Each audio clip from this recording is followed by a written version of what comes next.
Et vous l'avez si bien annoncé, Serge Senadi Ayaka, nous parlons donc de la juridiction administrative. La juridiction administrative en question aujourd'hui, plus précisément, l'excès de pouvoir et le plein contentieux. Qu'est-ce qu'il faut y comprendre réellement? Nous en parlons avec le maître des conférences agrégé des facultés de droit, professeur Césaire Pénon. Bonjour. Bonjour, monsieur le journaliste. Merci d'accepter notre invitation. Je vous en prie. Merci d'être là. Bonjour, professeur. Alors, la semaine dernière, nous avons étudié, bien sûr, le contentieux administratif. Rappelez-nous déjà les différentes branches. Contentieux. Nous avions dit qu'il y a le contentieux des poursuites, il y a le contentieux des recours. Le contentieux des poursuites, c'est l'administration elle-même qui poursuit. Ce n'est pas pour autant développé dans notre pays. Le contentieux des recours, il y a ce que nous appelons le recours pour excès de pouvoir et le plein contentieux. Au sein du recours pour excès de pouvoir, nous avons 4 subdivisions. Il y a le recours en annulation ou le recours pour excès de pouvoir proprement dit. Ça, qu'on demande à l'autorité juridictionnelle d'annuler un acte administratif qui est entaché d'irrégularité. Il peut s'agir du déféré préfectoral. Le déféré préfectoral n'est rien d'autre que le recours en annulation, mais c'est un recours qui est exercé par le préfet. En principe, quand les actes des collectivités locales sont irréguliers, il revient au préfet de les annuler dans notre État. Mais avec l'évolution, le préfet ne les annule pas, il défère les actes à la juridiction administrative qui joue en quelque sorte le rôle de troisième larron pour voir entre les collectivités locales et le préfet à qui le droit doit être dit. Et c'est à partir de cet instant que le déféré préfectoral a été inventé. Mais jusque-là, ce n'est pas encore en vigueur dans notre pays. Il y a ce qu'on appelle le recours en déclaration d'inexistence juridique. C'est toujours ça a une ressemblance avec le recours pour excès de pouvoir, mais la gravité est telle que le juge se donne les moyens de pouvoir sanctionner, même si les délais de recours ne sont pas respectés. Il y a ce qu'on appelle le recours en appréciation de légalité. Le recours en appréciation de légalité, c'est juste pour demander à la juridiction administrative si tel acte, telle décision administrative est régulière ou irrégulière, c'est-à-dire si la décision est légale ou illégale. En dehors du contentieux de l'excès de pouvoir, nous avons le plein contentieux. Le plein contentieux comporte 2 subdivisions. Il y a ce qu'on appelle le recours subjectif de plein contentieux et le recours objectif de plein contentieux. Le recours subjectif de plein contentieux comprend comporte 2 branches, 2 autres sous-branches. Il y a ce qu'on appelle le recours extra-contractuel, plein contentieux extra-contractuel. C'est qu'une activité, un comportement de l'administration cause un dommage, un préjudice à X ou à Y. Ce dernier a la possibilité de demander au juge d'interpeller l'administration pour réparer le préjudice qui lui a été causé.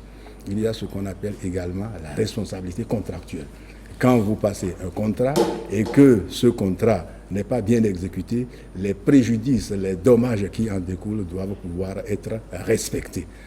En dehors du plein contentieux qu'on qualifie de subjectif parce que c'est la réparation intervient en numéraire, il y a ce qu'on appelle les contentieux spéciaux, c'est-à-dire le contentieux objectif de pleine juridiction.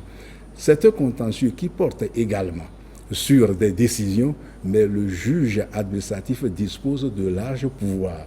C'est le contentieux électoral, par exemple. Il peut réformer, il peut annuler, il peut demander alors de reprendre les élections. Il y a par exemple ce qu'on appelle le contentieux des édifices menaçant ruine.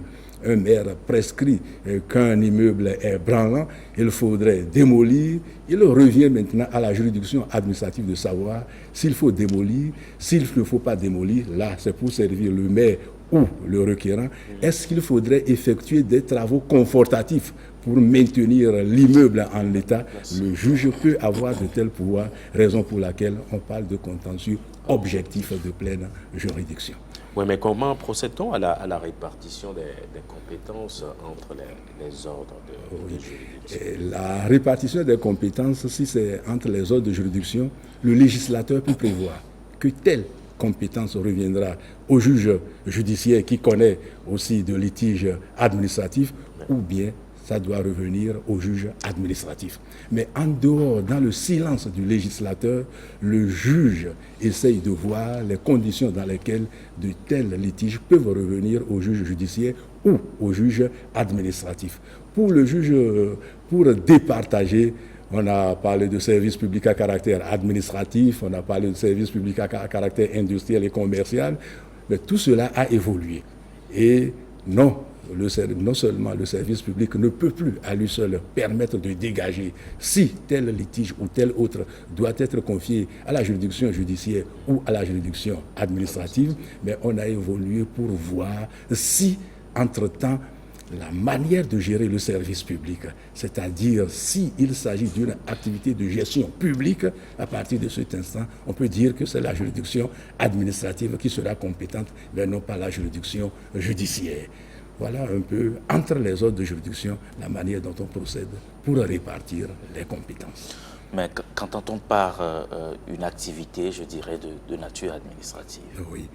Oui, activité de nature administrative, on pourra y donner deux définitions. Nous avons déjà dit que l'administration désigne les activités que mène le pouvoir exécutif en dehors de ses relations avec les autres pouvoirs et avec les institutions internationales, États ou organisations internationales. Mais en dehors de ça, il faudrait également reconnaître que activité de nature administrative peut être une activité qui est menée par la Cour constitutionnelle, par la Cour suprême, par l'Assemblée nationale. L'Assemblée nationale a des fonctionnaires. Un litige peut s'élever dans les relations entre cette institution et ses fonctionnaires. C'est des litiges qui auront une nature administrative et à partir de cet instant, de tels litiges peuvent être connus de la juridiction administrative. Donc c'est le contenu que l'on donne à ce qu'il convient d'entendre d'appeler activité de nature administrative. Ouais. De nature administrative, est-ce que c'est une autorité administrative qui va prendre ces mesures-là? Oui, c'est ça?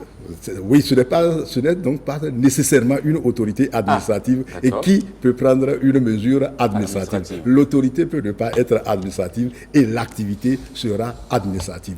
Un concessionnaire, par exemple, n'est pas une autorité administrative, mais dans la mesure où il aide à mettre en application un service public, certaines de ces activités qui touchent par exemple à l'organisation du service public donnent lieu à des activités administratives, à des activités de nature administrative.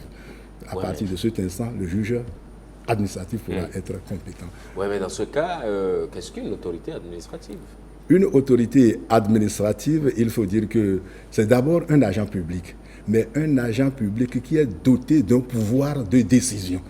C'est le principe. Et quand nous disons que c'est le principe, il pourrait y avoir des exceptions. Donc, une autorité administrative peut ne pas être dotée d'un pouvoir de décision. Nous prenons le médiateur de la République, par exemple.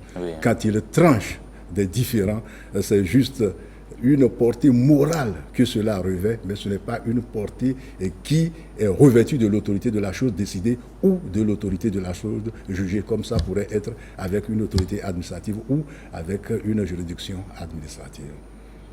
D'accord. On sent bien que vous avez, enfin la plupart du temps, et ça c'est depuis quelques semaines qu'on a commencé, vous utilisez les mots avec précision et donc on ne doit pas mélanger les choses. Vous avez parlé tantôt d'acte, vous avez évoqué aussi la décision. Qu'est-ce qu'une décision finalement? Vraiment.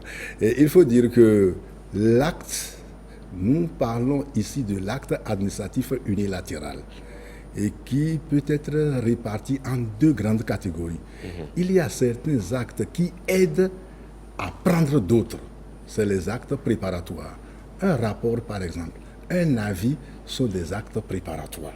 Mais à côté de ces actes préparatoires unilatéraux qui sont des actes préparatoires, il y a des actes qui sont des décisions, actes décisoires. Et par décision, nous étions en train de dire la fois passée que c'est un acte unilatéral pris par une autorité, notamment administrative, pour modifier l'ordonnancement juridique.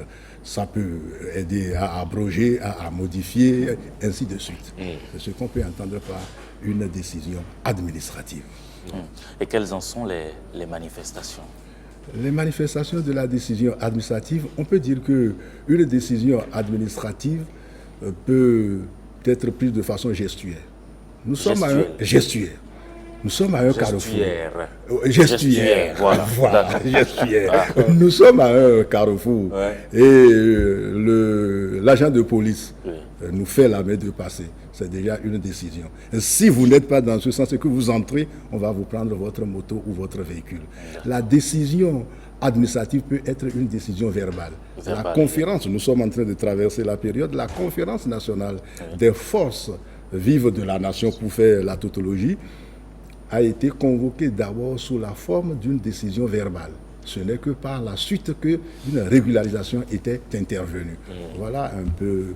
Et en dehors de la décision peut être écrite, ça peut être explicite, ça peut être implicite. La décision peut être également une décision nécessitant un effort d'analyse. C'est le cas, par exemple, ça arrive souvent avec nos étudiants, on affiche la liste de ceux qui sont admis en fin d'année. Vous constatez que votre nom ne figure pas sur la liste de ceux qui sont admis.